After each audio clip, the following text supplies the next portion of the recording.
Africa Convention 2022. I am Vuisile Pehani, the Executive Bioeconomy at the Technology Innovation Agency. We are a proud partner in the Africa Convention and have been so for a few years now.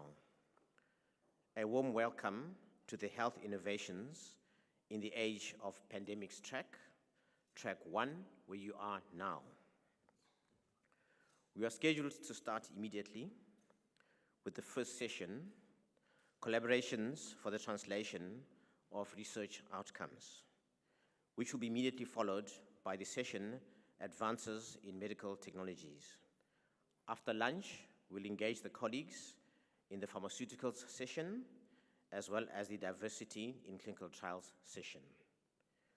Each session will be facilitated separately, with the facilitator and speakers have elected to give either presentations, followed by a question and answer session, or a roundtable discussion, and this is the format of these sessions.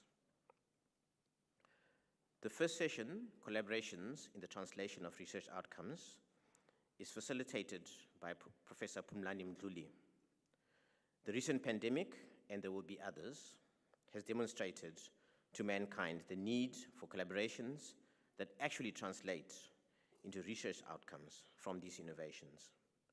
We will hear perspectives from academia and science councils and the World Health Organization on strategies to leapfrog technological research for Africa's benefit. This will be followed by the session, Advances in Medical Technologies, facilitated by Mr. Osmond Moroyiwa. We would like perspectives on advances in medicine and how we can embrace these. And we will welcome private sector pharma representatives, AI experts, and global human genome sequencing players and their tools.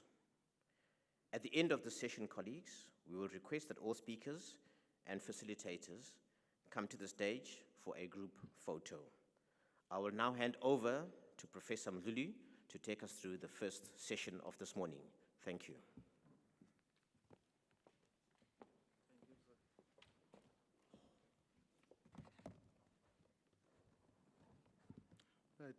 Dear honorable attendees of BioAfrica Convention 2022, I'm very, very grateful to the organizers of this conference, Dr. Msomi's team, Tia, and of course, I've been given an opportunity to serve as a facilitator of the theme collaboration for translation of research outcome. And because we've received a request from one of the speakers, Professor Chibale, from the University of Cape Town, who's the director of H001, I'm just going to hand over because he didn't manage to join us physically. So he's going to be presenting virtually on the virtual platform. Thank you so much. Over to you, Prof. Chibale. Thank you, Phumlani, for the introduction. Shall I upload my slides or are you going to show them? You can upload the slides, sir, and share them. Okay, let me share my screen.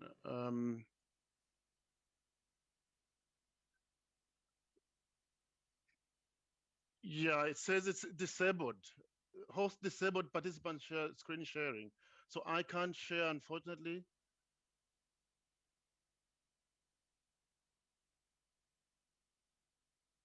It's disabled, unfortunately. Sorry, Phumlani, I can't share because it's disabled. I don't have the.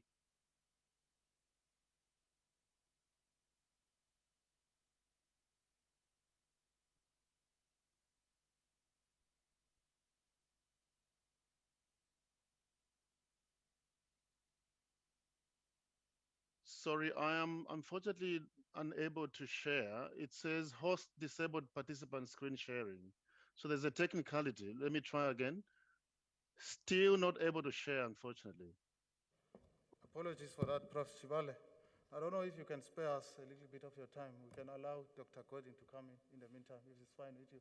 We understand that we've got other engagement. Unfortunately, I have a hard stop. I really gonna switch to, they are waiting for me on the other side. And so I'm terribly sorry about this. I think maybe you can let Dr. Gordon go. I'm just not able to share. It's not allowing me to share the. presentation. No. Yeah, it says host disabled participant screen sharing. Yeah, So it must be a technicality on that side. Yeah, I have exactly the same message. It might be worthwhile that you do the candidates on the screen, and then hopefully they'll be able to, we'll be able to share after they have spoken. And it looks like Kelly's going to have to go. Okay, no, Yeah. thank you so much. Thank you very much indeed. Thank you. Apologies for that. Thank My you. sincere apologies. Yeah. No, thank you so much to the organizers of this conference. I just want to mention that this convention, rightly so, came at the right time in KZN KwaZulu-Natal, in the province of KwaZulu-Natal, because we are celebrating with a recent event of the entering of the King, Mrs. Zulukazwelting. I would say Bayete Hlangalom Hlabat. So this session will cover a presentation that relates to the collaborations that have led to translation of research outcome. I do expect that each speaker would give a perspective of the critical success factors that are required to achieve translation of research outcome. Without any waste of time, I would like to call upon Prof. Pavej Khanna. Yes, thank you so much, Prof.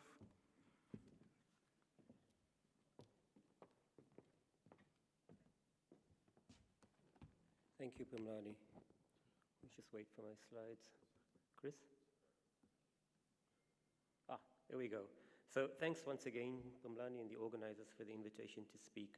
So I've been asked to give you some critical success factors related to our journey in the innovation space. And for me to be able to do that, I need to actually tell you what we do. So I'm a microbiologist by training. I work in laboratory diagnostics, and in the last 10 years, I've really spent a lot of time trying to optimize and give value to the diagnostics space. So thanks to COVID-19, I think everyone in the audience is familiar with laboratory diagnostics, right? And the pictures you see on the slide, I think, are the face of diagnostics that you're more familiar with, right? So I'm sure many of you have had this panic, oh my God, I have COVID symptoms, and you've run down to the drive-in, you've given a swab, and then you get this result on your phone, and then you look at it and you go, I don't believe it. Something's wrong. I don't feel like I have COVID. This thing says I have COVID. Or I'm really sick, and it says I don't have COVID. And so the question really is, how do you have faith in your laboratory diagnostics? We heard a lot at the beginning of the pandemic around, we didn't have enough access to diagnostic devices. We didn't have enough diagnostics. But how do we actually know that the diagnostics value chain is robust, right? And so this really centers around kind of the lab space. Chris, I'm not advancing. Is this working?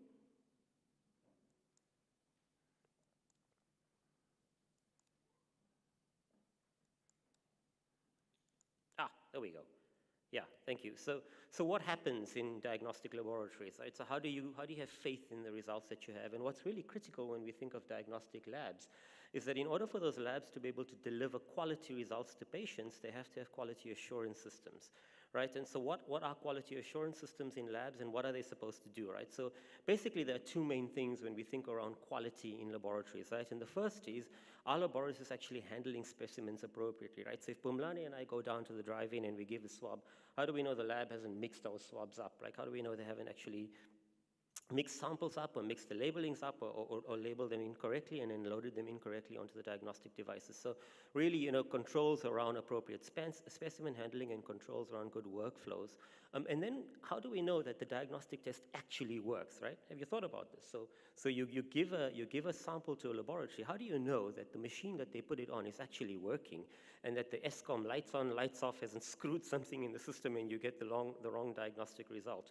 So that is actually quite an important component around health systems strengthening, making sure diagnostic devices are what we call fit for purpose, right? And then once you get the result, how do we know that labs have actually captured the correct result properly? So all of this requires what we call proficiency testing. We've got to test that all these systems in laboratories work.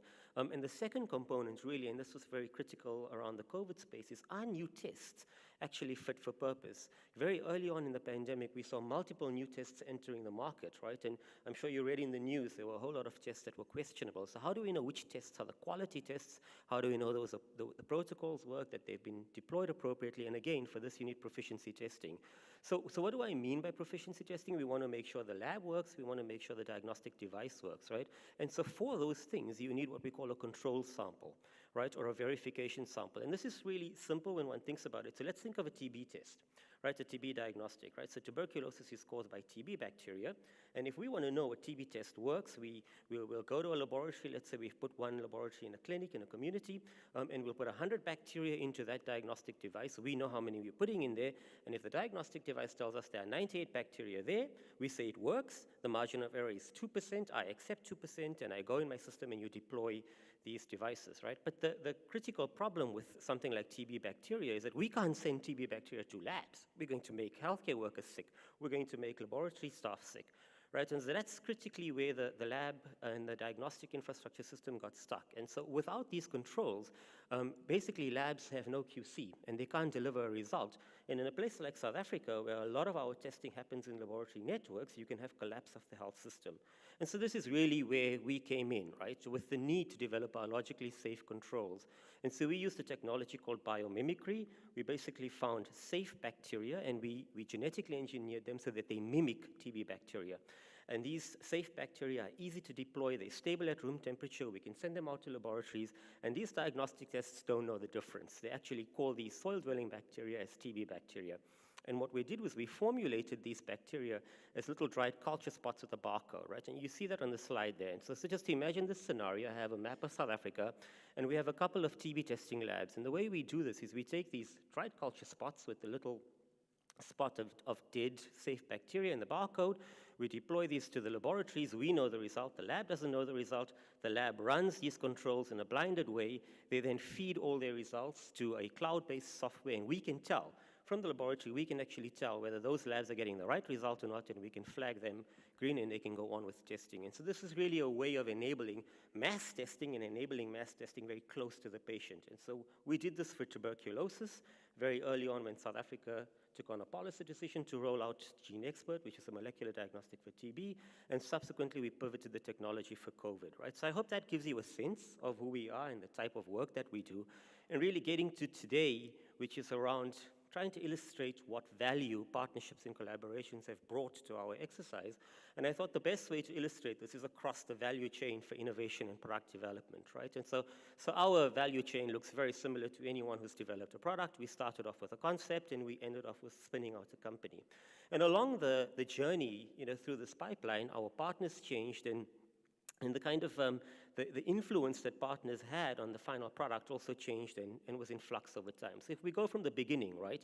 Initially, we were approached by the National Priority Program through the NHLS as the Department of Health to say, can we help with this, with a control program for tuberculosis testing that we can push as far out into the field as possible, right? And so for us to be able to actually formulate that program, we needed to develop a very close relationship with the end users.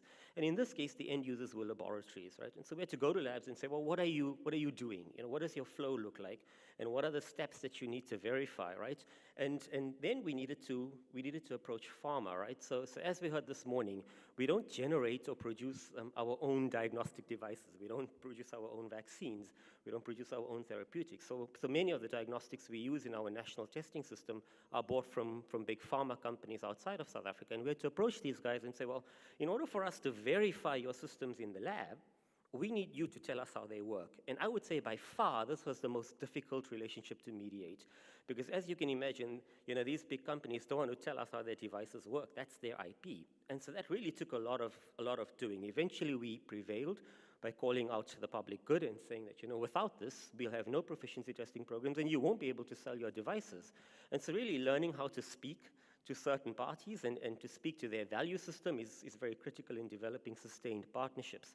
And we then also had to develop a lot of academic partnerships to do this genetic engineering and to develop these biomimetic controls.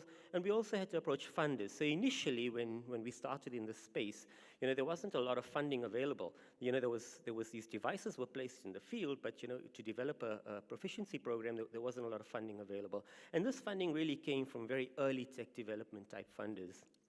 Then as we moved along, we developed a prototype, and then we wanted to check, does the prototype work? And so again, we had to go to some end-user laboratories. We didn't tell them what we were giving them. We would just give them a bunch of prototypes, and we would say, does this work? Tell us what you're getting, right? So that relationship with the end user continued, but we had to diversify our relationships within academia, right? So initially we thought, well, this is not really that hard. We generate a control and then it would work, but nothing ever works that way. And so we had to develop relationships with formulation people who do nanoparticle delivery. We had to develop relationships with chemists to help us stabilize the product, because we had to imagine the product in a setting that was resource constrained. And again, approach funders to kind of help us move along this product development pipeline. And then when we finally had, I would say, our final iteration of the first set of TB products, we again had to go to the end users and say, okay, we've taken everything that you've given us in terms of input on all the prototypes, and we've come up with what we think is the final product. Does it work for you?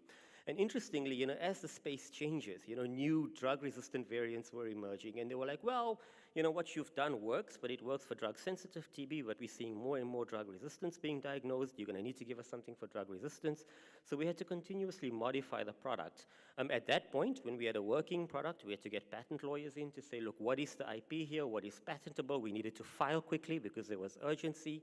We needed to really stage the value of filing a patent versus the value of getting the product out and the delay that patent filing would cause. We had to engage very closely with our tech transfer office. I live in a university, and so the idea of taking products that are developed in an academic laboratory and actually rolling them out into the community was quite infantile then. This was about 10 years ago. I think we have a greater appreciation now, but we really had to forge a lot of the path as we went along. And again, lots of relationships with academia and then funders, and here our funders changed. So before we would get seed funding, we would get funders that were working in the traditional academic space, and now we had to get funders who kind of worked according to technology readiness levels, people who would take your product and move it forward, and so developing these new relationships with funders became quite critical. And then as we took the product to scale, again, we had to go to end users and we had to say, look, how many spots do you need? How often are you going to need this? We had to work backwards to say what the production would look like, getting production specialists, getting GMP people in, getting registration for genetically modified organisms, going through a whole lot of regulatory processes. And I think, again, here, developing a very close relationship with regulatory bodies was quite important and a big enabler for our success. And then eventually we spun out, right? And that spun out bit was, if you ask me today, it was like Star Wars. I still don't quite understand what happened, but a lot of people were involved. As an academic, I found myself a bit lost, but we had a lot of help from our tech transfer office. And again, the university's legal office became involved. They helped us negotiate quite a complex legal space, also recognizing the important factors in the Intellectual Property Rights Act, and going through all of the appropriate channels. And then partnering with entrepreneurs, right? We had to write business models, we had to get somebody in to run this company, and then this company had to be spun out through the university. And it was one of the first companies the university had spun out at the time. So really it was an important space to negotiate. And so that's kind of what our relationships look like. And the two things I'd like to illustrate is that, and so we were able to spin out this company, SmartSpot, that's what it's called, SmartSpot Quality, and create a lot of society benefits. I'll show you that in the next slide, and also wealth generation. But the two things I'd like to illustrate with this is that across the value chain of what we did, we had to maintain a very close relationship with the end users. And I think our DG said it well this morning. It will be an incredibly sad set of events if you go through this entire pipeline and come up with a product that no one wants to buy. And so engaging the end user early and keeping the end user at the fore as you move through the pipeline at least was a very critical thing for our success. And then the second was that funders. Funders were incredibly important, and it's, the funding landscape is incredibly complex. And just sending a grant sometimes and hoping somebody's going to fund you is not, I would say, the strategically best way of doing this. I think engaging with funders for long-term relationships is really a good thing to do. And eventually what you want is those two boxes of red become the same people, right? You want the end users to end up funding what you do, right? And that's actually quite a complex thing to mediate. But we were able to get it right. I think we came in at the right space. And just to give you a sense of where we've gotten to, right? So in around 2011, when we were approached to assist with the TB program and we came up with the first series of products, we were able to verify laboratories. I come from Johannesburg, so we were able to verify laboratories in Gauteng. But by the end of that year, we were able to do laboratories throughout South Africa. And then over the next 2 years, the CDC and the WHO found out about our products and they offered to endorse them.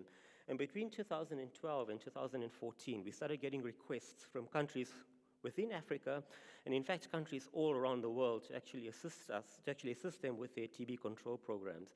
And so we went from a very small operation working in Johannesburg, really helping South Africa, to scaling this at a global level. And today, roughly 51 countries around the world receive their diagnostic control products from our laboratory. I mean, it's incredibly humbling to be able to have this level of impact.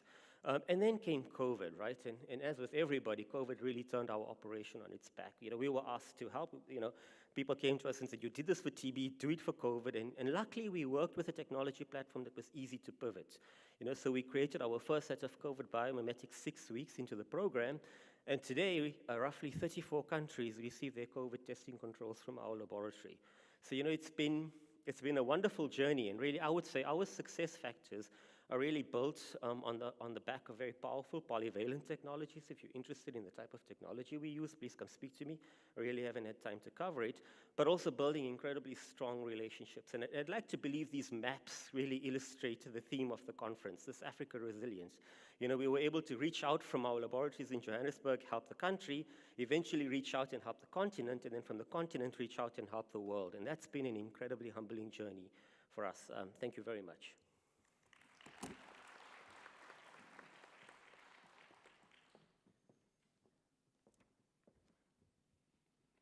No, thank you so much, Prof. Khanna.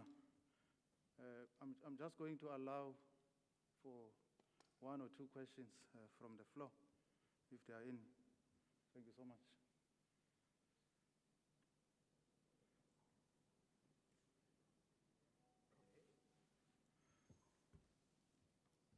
Can you just go? I think there are mics that are allocated for questions. You can just go next to the mic. Thank you.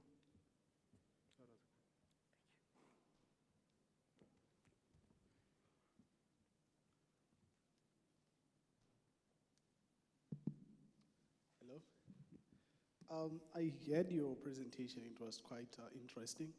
But then I also noticed that you talked about TB and COVID. I just wanted to know if the company has any interest in cancer diagnostics. And if it does, how is that coming up? Oh my God, I love the fact that you asked that question. So initially we started with TB. We moved to methicillin-resistant Staph aureus, and then HIV, and then COVID. We're now doing HCV and HPV. But we've actually developed, in the last 6 months, we've developed the first biomimetic leukemia cell line diagnostic control. And so really the idea is to use this to be able to push high-quality PCR-based diagnostics in resource-limited settings for leukemia. And we've got 2 mock-ups for breast cancer also. Happy to talk about it.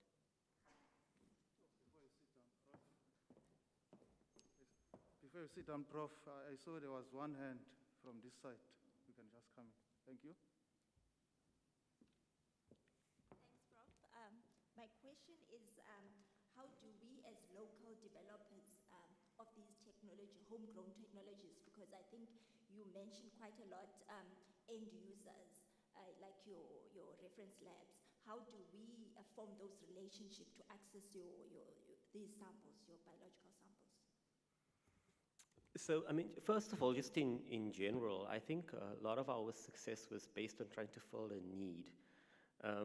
You know, so if you're looking for any kind of biomimetic or diagnostic control specimens, you just write to me. We have a very fluid system, right? And so the idea really is that the product should be in the hands of the people who need it. And also, if you have a specific application, just come to us. So recently, somebody came to us, and we've started developing monkeypox controls, right? So as long as we understand what you need, we actually also try to mediate the relationship between you and pharma, because we have some credibility over the years in the industry, and we're non-threatening. You know, they'll share their information maybe with us, but not with you as an end user. And so we can use that to build platforms. But you know, the one thing I would say that's been very critical to our success, and it's a piece of advice I'd give everybody, is that, you know, speak to a need. You know, often you find that you have technology in search of a problem, and then you find it really difficult to create products that are meaningful. I think what was really good for us is that the need was quite clear, and we were able to articulate and work towards it. Thank you.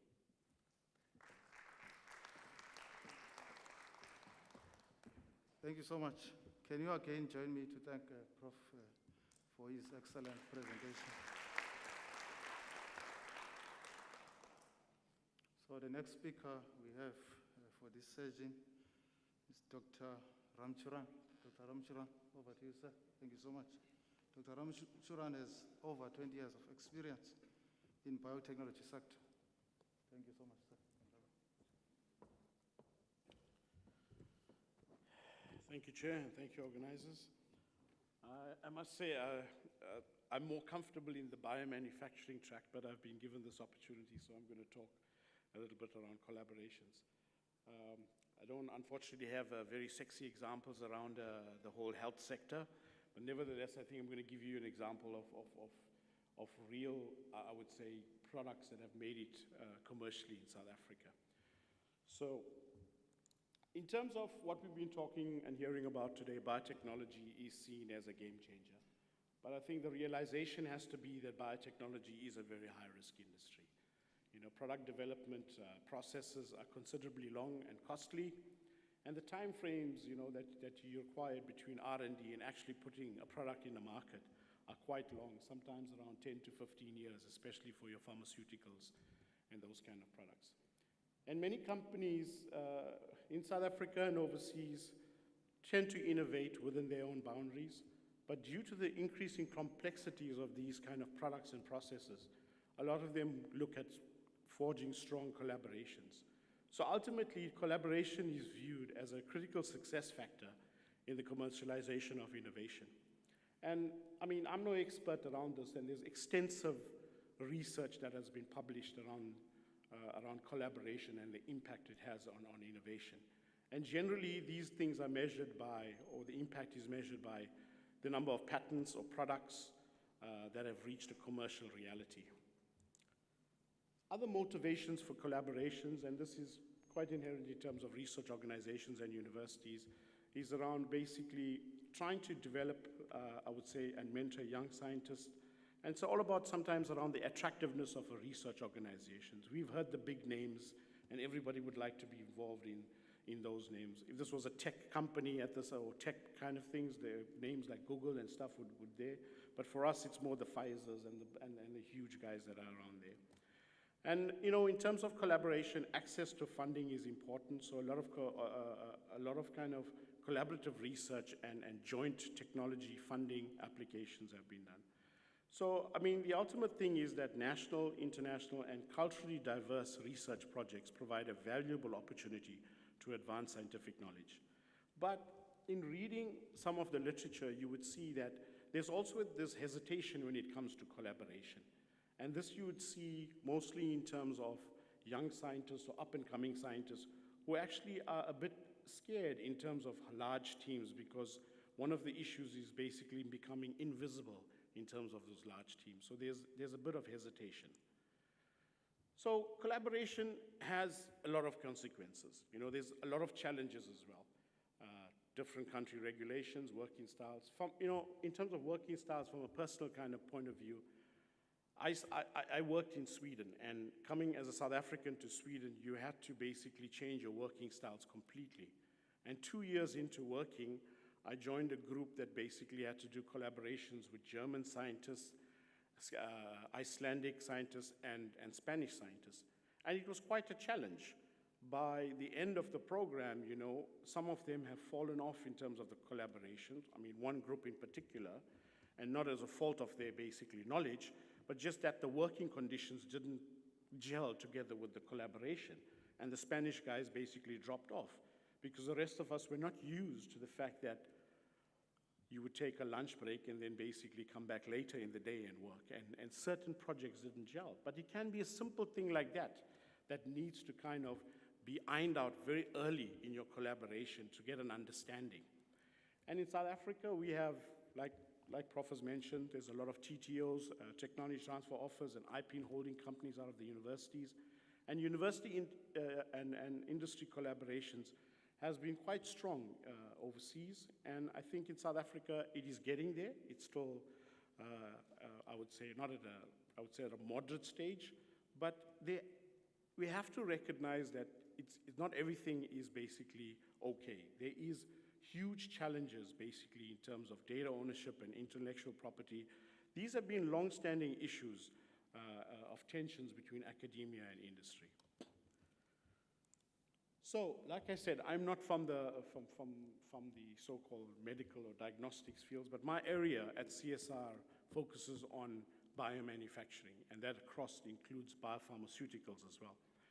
And in terms of the area that I work is basically around bioprocess technology. And the idea there is actually to put the nuts and bolts from your proof of concepts or from your academic research and actually see if it actually makes a commercial sense or not. So everything from scaling up of your technology, evaluation of your techno-economics, and actually seeing, does this actually make sense to go into commercialization? So as a case study, I've basically put down one of these areas that I work in is around basically developing disruptive bio-based technologies. And what is this? It's all about basically trying to change or around the circular economy thinking and trying to basically get products that can replace your chemicals that are out there. And three key areas in my group focuses around agricultural biologicals, which is trying to replace your chemical insecticides and pesticides. We also deal with probiotics for animals. Instead of using your antibiotics, you use probiotics. And also in terms of biopolymers, and these are replacing what is currently involved there in industry. So these were basically the concepts that we looked at initially, and we forged very, very strong kind of academic, I can say, collaboration in a phase one, where we looked at, there are tons of leads that we could take to a commercial reality, but the early stage research to get to a proof of concept became joint projects with the universities in South Africa and the CSR. And our main focus on the phase one was, like I said, get a proof of concept, but at the same time, create human capacity development. Our targets were mostly masters, PhDs, and publications at that point. And what we've also allowed is this flexible movement of students between the institution as part of our collaboration. But what we did up front was formalize this collaboration. You formalize this collaboration with the universities via the Tech Transfer Office or the Dean's Office in terms of agreements that will be put in place up front that will govern how IP would be shared if these products go into commercialization at some point. What would the benefit sharings look like? So that's the foundation, I would think, a solid formal collaboration right at the beginning of the project. We managed to basically, over a 5-year duration, finish up masters, finish up PhDs, and do a number of publications, which was fantastic, and that's what our outputs. But like I mentioned, at the CSR, in terms of my group, my main focus is to try and look at taking our local technology and commercializing. And one of the main problems with these three so-called areas that we are working, and Prof spoke about the need. The need in South Africa is about localization. It's about creating a local manufacturing presence in South Africa for these products, so-called import replacements. So we took the phase one results that we've done, and we plugged it into what we call the CSR biomanufacturing platforms that we have, that focuses specifically on looking at your proof of concepts, looking at your first level results, and now trying to take it to a commercial reality and see if you could scale it up. So your focus around that area was around product and process development, technology optimization, technology scale-up, and creating what we call market-ready samples. So you, in essence, basically brought the technology from a TRL level, 4 to 5 as in phase one, and in phase two, trying to bring it up to basically 6 or 9 for commercialization. So then you've got prototypes. So what at that point? With the CSR, we have a lot of industrial, a lot of collaboration with industry. And these are basically existing collaborations or new collaborations that we start that identifies the needs for these products. And using our collaborative approach with these institutions, they were able to take these prototypes and test these into the market. And what we got as a result of that, out of the 6 prototype products that we basically came up with in phase one and phase two, we have 4 that is currently licensed out for local manufacture that will replace imported products in South Africa. We have 2 under further development, which we hopefully will get a license for by the end of this year. And what that has led to is now a totally new leads coming out of university that we can further develop or take towards this value chain. So I think my message here is, yes, it is difficult to work sometimes depending on the projects, But I think if you kind of have the right engagements and put in the right platforms and everyone is happy, you will do get products that basically make it to market in terms of local technologies. So in terms of another one, it's not actually a case study, but more in terms of what Prof was talking about, and everybody's heard about COVID and stuff. And in terms of the literature, when you read it, it's quite amazing that, you know, data from the collaboration in the context of COVID and vaccine development has basically increased rapidly. And there's key trends in pharma collaborations right now. And what has been found is, you know, in most vaccine development endeavors are still undertaken by companies alone, but there's this whole drive towards doing collaborative research and platform development of technologies. The speed of the partnerships is also, the World Health Organization has reported that the speed of the partnerships has been exponential. And one of the ways also in terms of the way technology is transferred and collaborations are happening, it's actually two forms. It's either transfer of technologies to the developing nations, and you'll hear quite a few examples of these technology transfers during the conference, and the use of kind of centralized hubs or platform technologies that have become much more relevant. So for me, in conclusion, I mean, biotech companies, and here we talk about, you know, the mega pharmas and stuff, they are becoming more risk averse in terms of the amount of funding that's going into R&D and where they put their money. So, and collaborations between biotech companies are now seen as a key component of the next generation of evolution in the biotechnology chain. But there's fundamental arguments or strategies that have now been identified that works. And these are simple things that no single technology is likely to meet drug innovation needs for modern society. No single company or type of company can possibly possess all the answers. And the rapid pace of innovation has forced big biopharma companies or industries to be more receptive to alternative technologies in terms of bringing other people in. And I think the fundamental message here is that collaborations have a dual effect. For the big industries, it reduces the lead time that they can get their products into commercial reality. And for the smaller up-and-coming biotech companies, they are actually helping early-stage companies build their technologies more rapidly. Thank you very much.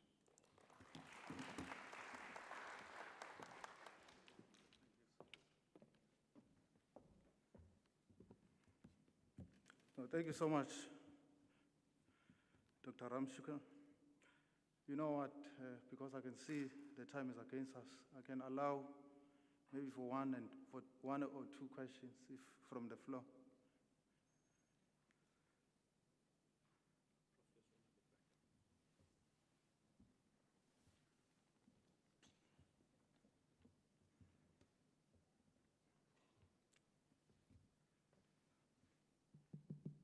Thank you so much for the wonderful presentation and this opportunity to ask a question. Mohammed Suleiman, I'm a medical student from the University of KwaZulu-Natal and a research placement for Caprisa, where we are researching about HIV, TB, and COVID-19. And the question I want to ask is, it's related to collaboration and the hesitancy from health authorities, be it the government or other health agencies, when it comes to independent groups. For example, student organizations. I'm also a member of the International Federation of Medical Students Association. And if we have a project that we wish to implement, how do we break that hesitancy from health authorities to collaborate with us? Do they expect for us to bring forward the results prior to that, that collaboration and that partnership? How do we stimulate that interest from health authorities for collaboration? Thank you. Oh, that's a difficult one, but I'll try to answer. I mean, I think it's all about, I don't think it's hesitation. I think there's a lot of kind of research groups in South Africa, and especially in the health space, and I've seen little pockets of excellence. And unfortunately, and I don't think it's only relevant to South Africa, but there is a hesitation in terms of collaboration with groups. Groups don't want to give away. So what I'm saying is that there is a lot of silo research that has been happening for one or the other reason. And in terms of when we talked about, the motivations for collaboration, you would see some groups will align themselves to kind of particular individuals, organizations, because these are the guys that have made it or published in Nature or something like that with their reputation. So I don't have an answer for you on how you do it, but I think it's inherent in all our nature as well. You walk into a pharmacy today and you see Panado that you've seen there all the time, and you see Panado made in South Africa. Trust me, you're going to buy the Panado that you're over, not the South African. So it's the same for science, it's the same for collaboration, and the same for trying to get the entry. My best advice is basically not to close up, is to try and open your doors for collaboration through every organization and be open to it. And I think that's the only way you could do it. Thanks.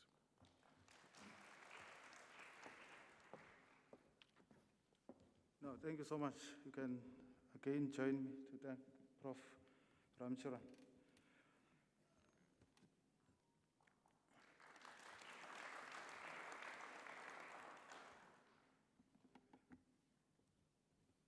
Without a waste of any time, I would like to invite. Oh, there's a question. Oh, there's one more question. Sorry about that. You can come in. Thank you. Thank you so much, Dr. Ramcharan. I'm made to believe that we have amongst the richest biodiversity in the world. And I wish to find out if there are any strategies that we have in place to exploit that, particularly in the area of biopharmaceuticals. Thank you so much. Yeah, I think, from the presentation, one of the examples, it's not directly to biopharmaceuticals, but it's all about the products that we were talking about are basically bacterial or fungal products that are available on the market, but they come in from overseas, so they kind of contaminate our biodiversity. So these are locally isolated kind of products or microorganisms that we've tailored into products that are used in the South African environment. My colleagues that are sitting here also are working on some fantastic products that they have taken from the South African biodiversity, and actually you can have a chat to my colleague Tseposaka that's here, and they have actually developed PCR or enzymes for PCR kits that are currently used in the COVID diagnostics as well. So there is some technologies and some work in this area, but I do agree with you, there's a whole lot more that we can do. But definitely Africa's biodiversity is there for the taking. It's just that I'm quite passionate about this, and I don't like it being exploited. I think we need to do a whole lot more in terms of actually bringing what's in South Africa to a commercial reality and not selling it off as bulk and then it coming back to South Africa. That's not a model that works. Thank you. Thank you so much. Thank you so much, sir. You have been only allocated 45 minutes for this session, so I would say if you've got any other engagement with the speakers, they will be available after the session. You can just have those discussions with them. Without any waste of time, I would like to call upon Dr. Gordon to do a quick presentation on the same topic, on collaborations that will lead to translation of research outcome. Thank you so much. Dr. Gordon? Thank you. Can you hear me? And I'm about to share some slides. Can you see the slides? Yes, we can see your slide. Thank you very much. Thank you very much to the organizers for inviting me. I will not take very long. Some of the key messages that some of the previous presenters have spoken about, I will actually touch on as well. So I'm just trying to see how I progress the slides. So one slide about the Medical Research Council in South Africa. Just the take-home message is that we do research and we fund research in the form of grants. And that is, we have about 650 employees based at several sites around the country. But the key message when people think of the Medical Research Council is that they often forget about the fact that we do research as well. The unit that I have been part of for like the last 10 years is the Grants Innovation and Product Development Unit, who does a large majority of the external funding at the Medical Research Council in looking mostly at innovation and kind of product development, but also more recently in the area of strategic partnerships with international partners. And some of you in the audience will know the name SHIP, the Strategic Innovation Partnerships, and will have seen many of these presentations in the way this has been set up in the past. The kinds of things that we fund really looking across many different sectors, but really looking at drugs, diagnostics, medical devices. Digital health is something that's quite recent, and precision medicine, as Bhavesh was talking about with the kind of precision oncology and the point of care PCR testing for genomic testing. And many of the projects that have been funded and are funded are really fit into that translational research space. And I will give a couple of examples a little bit later on,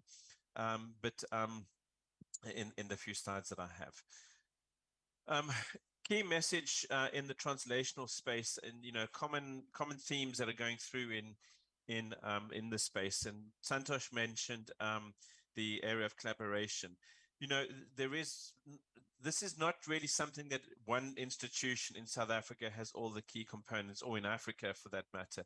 So to take things from point A to point B often is an integrated network of multiple collaborators to take things through to the market. As Bhavesh spoke beforehand, making the product is one thing, getting the product market ready requires another set of skills and probably different partners, and then you need regulators and regulatory input, et cetera, et cetera. So not one party has it all, and I think that's very important as a basis, and exactly why we have meetings like BioAfrica, for people to get together and meet and learn what other people do. So no individual party does it all, and I think in the health space, I think data harmonization, as Santosh actually mentioned, harmonization and sharing is critical. And a number of the programs that have been funded in the last sort of 5 or 6 years really is based on the need to be able to share data and to standardize the way we collect data. Bhavesh's talk spoke about how do you know if your diagnostic actually works if you don't have the right controls. Well, how do you compare data from a clinical trial in Brazil versus data in South Africa versus data in India on the same vaccine if all your time points for collection are different, your population's different, your assays are different? You can't. So really harmonization of data collection is actually one of the key areas that are enabling translation going forward. And Santosh mentioned earlier about complex IP discussions. The more and more the private sector and academic sector collaborate, the more the IP is going to become something that needs to be discussed. IP is not something to be avoided, it's just something to be aware of when you take some of these collaborations forward. I'm not going to talk very much about this, but essentially the programs that I've just highlighted in red there are really programs where we have standardized data. It's data collections in many cases between continents and clinical trial programs that are ongoing, but really it enables how do you compare data that's collected in China or in Brazil or in Canada directly with the data that is accumulated, making scalability and translation easier. Two examples that I'll just quickly talk about. This is one of those examples about data harmonization. Many of the people in the audience will be aware of this program, although not by name, but by the way it impacted all of our lives. This is the Genomic Surveillance Network in South Africa. I would be amazed if Tulio and his team are not talking in the next few days at BioAfrica conference. But essentially, this is exactly what it was about. Instead of 1 or 7 different individual groups putting together and doing genomic surveillance around COVID, one consortium was funded to standardize data collection, reagents, and to be able to compare data between them. And this is really the network that discovered the Beta variant, the Omicron variant in South Africa, which then you brought to the world. And this is really all about data sharing in real time and funding consortia as opposed to funding individual projects all over over the region. And this, you could have a comparative slide how the African CDC, and I believe there are several people attending Africa Bio this week, will this program is scaled into Africa and is not only around COVID today, but it's around all the other pathogens that are of high prevalence and are in the public eye at the moment.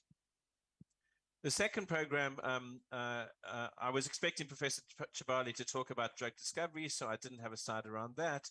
But this is really the program around something that's been in the media a lot recently, and the presentations around the mRNA vaccine hub in South Africa, where there are 3 distinct different programs involving multiple partners. And just on this slide alone, not one institution is looking to do this. It is Afrigen, Biovac, MRC, Department of Science and Innovation, the Africa CDC, and the WHO, MPP. That's just in the governance side of the organization. That's not really at the root level. And that's just really around how do you come up with such a concept to be able to start manufacturing vaccines in Africa. Some people in the audience may know, but this was a very high profile announcement just over a year ago with the DG from the Department of, from the WHO, South African President Ramaphosa, and the French President, President Macron, who announced this partnership and to take it forward. The key thing just to point out is this isn't just built on out of thin air. This is really built on the back of multiple institutions in South Africa collaborating. And this is just a very high detailed slide, but in order to get a potential vaccine candidate, it involves the integration of a number of different activities and partners working at their own spot along the value chain to come up with a product at the end. So many of these projects were actually funded as isolated projects before this grant was awarded to South Africa. Genomic surveillance, I mentioned earlier on, immunology at the NICD was being funded. But essentially what the sum of the parts meeting the sum of the whole in putting a program such as this together. So I think I'm going to stop there now just to say that, you know, to allow translation of research in Africa, it's not a one-stop shops all. No single institution can really cover all of these activities, and we rely on partnerships. Partnerships are very important, and they're particularly important in Africa, but they also create great opportunities in Africa and for external partners to work with it. It does cause a slight bit of a headache on the IP side when you're negotiating multiple collaborative agreements. If you look at this slide, there are 7 institutions alone working on one project. Putting contracting together is not trivial in this space, but it is not insurmountable. So I'm going to stop there, and some of the very similar themes that we will have going through in this process. Thank you.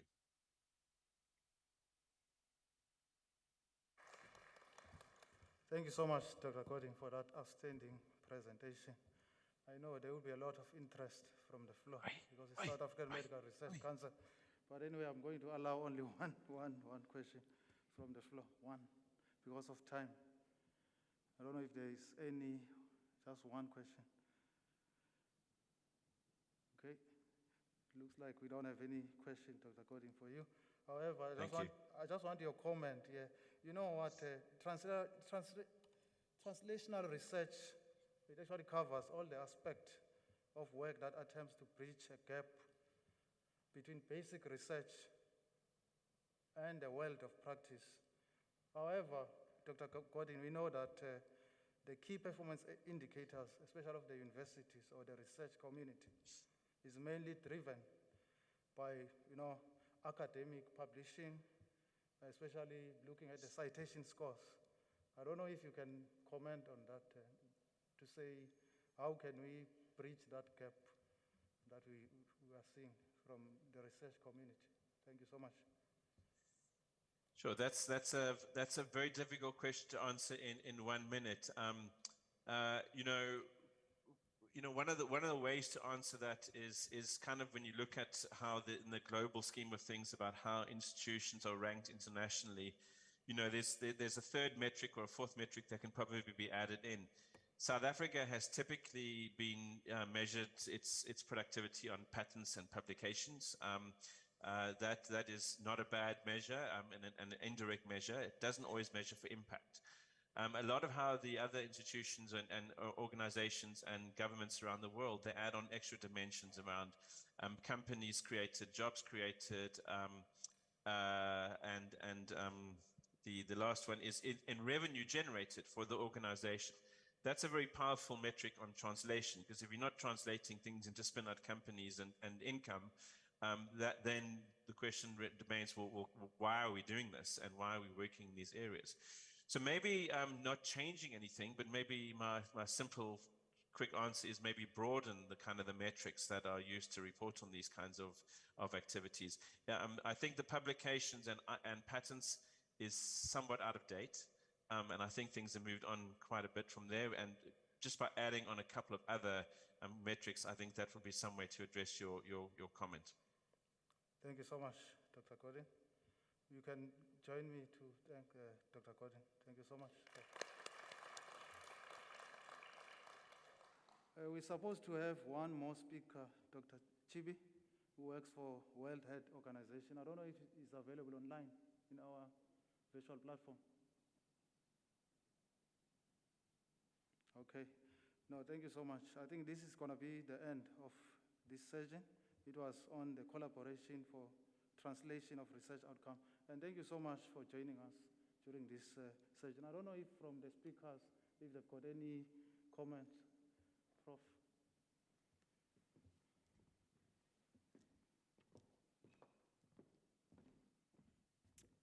Perhaps just working back from that question on the value system that we have in South Africa. So just to add to what Richard said, I think this is the elephant in the room, right? So as academics, we work in a very traditional value system, right? You're valued by what you publish, right? But you sit in an environment where there's such a strong need to translate those research outcomes into something that means something for people living in the country. And I think that the discussion around this is somewhat shallow. And so the first thing I would say is that I think we need to understand that the discussion is shallow, and that, to kind of drift away from perhaps these very traditional measures and to recognize that we, as African researchers, do our research in a very different context. And we should be doing it for society benefit.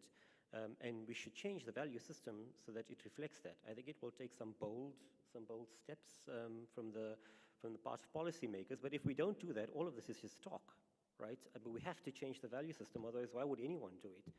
So it is something I think that we need to consider. Thank you. Thank you so much to all the attendees of this session. And Prof. Okay, no, thank you so much. Without any waste of time, I would like to, to extend my gratitude to the organizers of BioAfrica 2022, and also for allowing myself to be part of the facilitators. Thank you so much.